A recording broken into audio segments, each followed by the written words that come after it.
Peter Pan by J.M. Barrie, Chapter 9, The Never Bird. The last sounds Peter heard before he was quite alone were the mermaids retiring one by one to their bedchambers under the sea. He was too far away to hear their doors shut, but every door in the coral caves where they live rings a tiny bell when it opens and closes, as in all the nicest houses on the mainland, and he heard the bells. Steadily the waters rose while they were nibbling at his feet, and to pass the time until they made the final gulp. He watched the only thing moving in the lagoon. He thought it was a piece of floating paper, perhaps part of the kite, and wondered idly how long it would take to drift ashore. Presently he noticed as odd a thing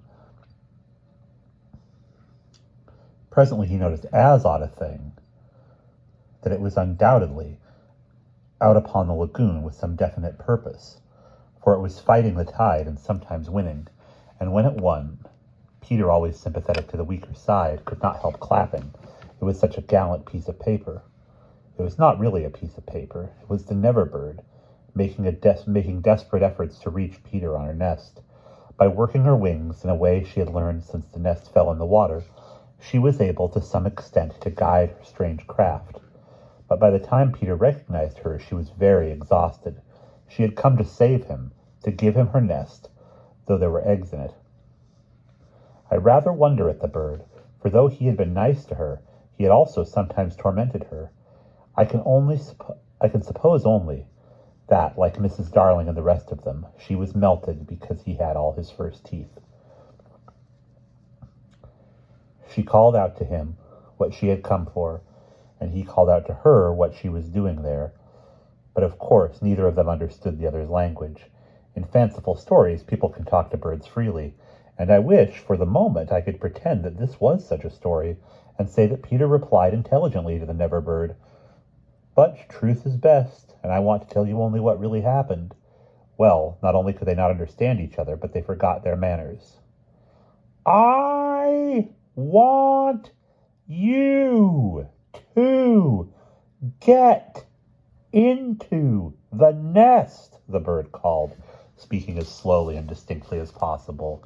And then you can drift ashore, but I am too tired to bring it any nearer, so you must try to swim to it.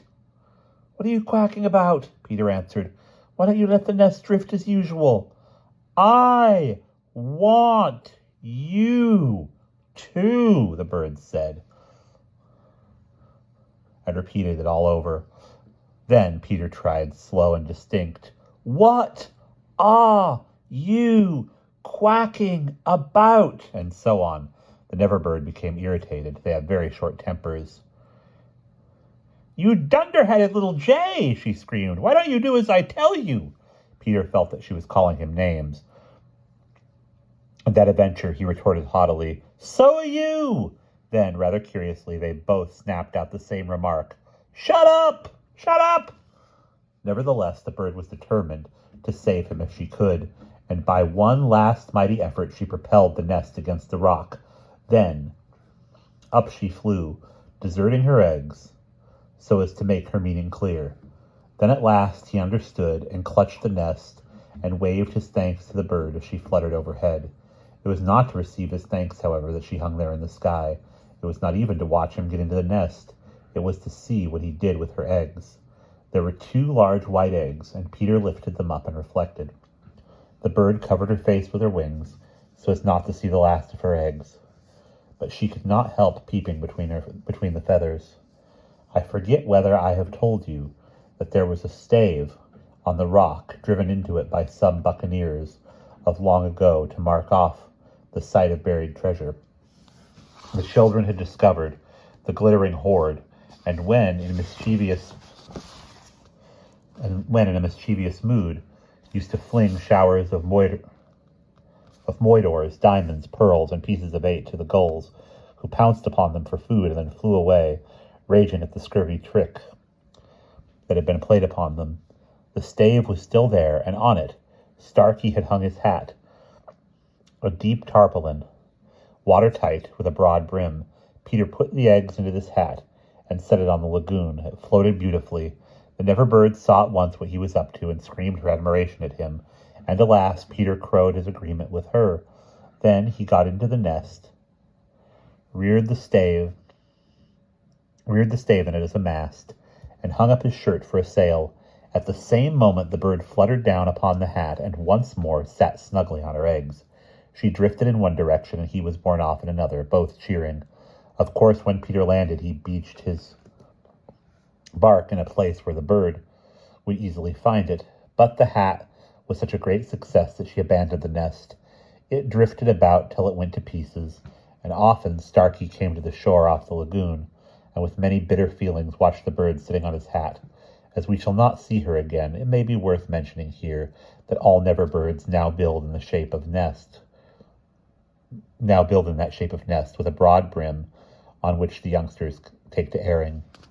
Great were the rejoicings when Peter reached the home under the ground, almost as soon as Wendy, who had been carried hither and thither by the kite.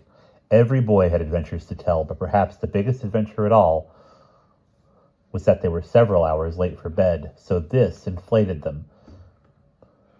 so inflated them that they did various dodgy things to get staying up still longer, such as demanding bandages. But Wendy, though glorying in having them all home again, safe and sound, was scandalized by the lateness of the hour and cried, "To bed, to bed!" in a voice that had to be obeyed. Next day, however, she was awfully tender and gave out bandages to everyone, and they played till bedtime at limping about and carrying their arms in slings. And that is the end of chapter 9.